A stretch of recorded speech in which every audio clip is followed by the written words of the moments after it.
Time now for Top That. What do you do with a news environment like this with so much nutty stuff going on? Well, of course, you rank it according to the nuttiest story of the day. Jillian Turner joins us. She works at the White House National Security Council for 2 presidents. Kristen Soltis Anderson is a pollster and a columnist at the Washington Examiner. She's here as well. Kristen, you first.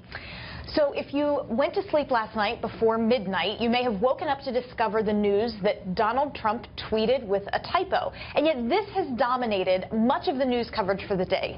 Donald Trump last night tweeting that he was frustrated about news coverage, but misspelling the word coverage to Covfefe.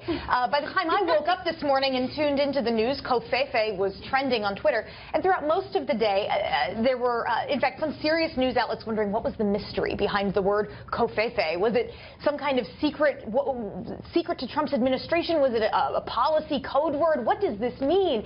There was a YouTube star in Singapore who claims she's already had the word tattooed on her arm and tweeted a picture of it. Very bizarre. Is that how, it's a Hungarian term, someone was telling me. Is that how you pronounce it, Covfefe?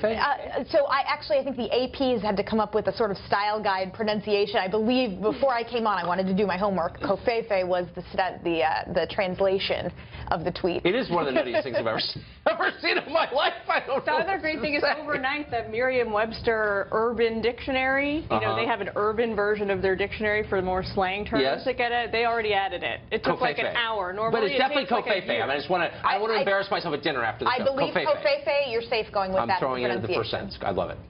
Jillian? So, no one knows more about golf than me, obviously. So I'm bringing you a story about Tiger Woods tonight. You may have heard that he got arrested, sadly, on Monday, a very sort of tragic situation where he was found slumped over the wheel of his car a few miles away from his home in Jupiter, Florida.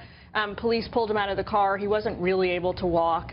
But he passed the breathalyzer test, interestingly enough, is now claiming that he was under the influence of prescription medication. So we feel terrible for Tiger. We hope that he recovers and gets well. But what I'm here to talk about is the fact that there were 2 very different mugshots circulated on television and online. You can see them right there. Pull them up. The one on the left was brought to you by the Palm Beach County Sheriff's Department. He looks not amazing. Yeah, not amazing. Sub-amazing. Right, yes. Sub-amazing. On the right, also sub-amazing, but much better. Turns out the one on the right was actually photoshopped, doctored up by ESPN, and they've now had to issue an apology and retracted it, and they're now airing the more realistic version. They are claiming, I think we've got the quote from them if we want to pull it up here, they're claiming that they didn't intentionally Photoshop it. All they did was, to make him look better, all they did was sort of format it to fit their template for athlete headshots. Honestly, that's what they do in our makeup room here. And let me just say, he looks... see what he looks like right now. Much more Covfefe than I do now. By the way, Covfefe wins. I'm sorry. I loved yours, but Covfefe is always going to win. It just has to by definition. I understand. Covfefe? I understand. Have a Covfefe night. Great to see you.